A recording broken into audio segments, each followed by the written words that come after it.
Isinagawa ang Aldauti Panagkalap o Harvest Festival sa Barangay Sumadolwan, Tinglayan, Kalinga, Kamakailan. Ilang kilo ng tilapia ang nakuha mula sa fish ponds ng Sumadol Fisher Folk and Farmers Association. Detalye hatid ni Rod Asurin. Matagumpay na inani ng mga miyembro ng Sumadol Fisher Folk and Farmers Association sa Tinglayan ang ilang kilong tilapia sa kanilang palaisdaan bilang bahagi ng Saad in the Cordillera Aldauti Panagkalap o Harvest Festival.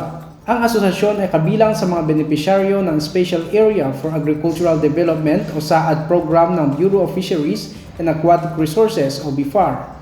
Sinimulan ang programa sa nasabing lugar noong nakaraang taon. Nasa ikalawang yugto na ngayon ang programa kung saan tinuturuan ang mga miyembro ng mahalagang kasanayan gaya ng leadership at bookkeeping training bilang pagkakahanda sa pagpapatakbo ng kanilang community-based enterprise. Napastay ti leadership, mapantay tumutunan ti bookkeeping, values formation, kanda dumapay nga training. Stop no itikas tangay kat agbalin kayo lain kayo ito nga mang imanihar, mang i-manage ito nga organization nyo, kat sapay kuma, tagbalin kayo ito nga milyonaryo nga co-op. Plano rin ng asosasyon na maging isang kooperatiba at palawakin ang kanilang produksyon. Layunin nilang pumasok sa iba't ibang kabuhayan gaya ng pagtitinda ng gulay, paggawa ng bagoong at tuyong isda, at microlending kapag lumaki ang kanilang pundo. Pagtitinulong kayo gaya madakitas lang activities panggapti dahil nga programa sa gobyerno. Kat nagmayat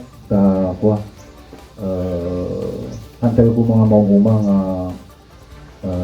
i-accept na dito ng programa tapno mas manay-nayunan knowledge tayo pagod dito pinagtatarakan dito tilapia. Inimok naman ni SFFA President Bobby Duwaging ang mga miyembro na seryosuhin ang mga training at sundin ang mga lituntunin upang mapabuti pa ang kanilang produksyon.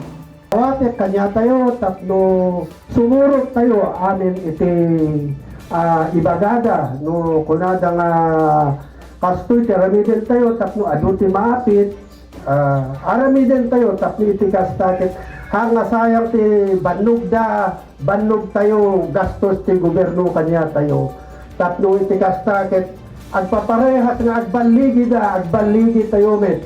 Ang SAAD ay 5 taong programa ng pamahalaan upang mabawasan ang kahirapan at mapaunlad ang kabuhayan ng mga magsasaka at mangingisda sa mga liblib na lugar ng bansa. Mula sa PIA Kalinga, Rod Asurin para sa PIA News, Cordillera.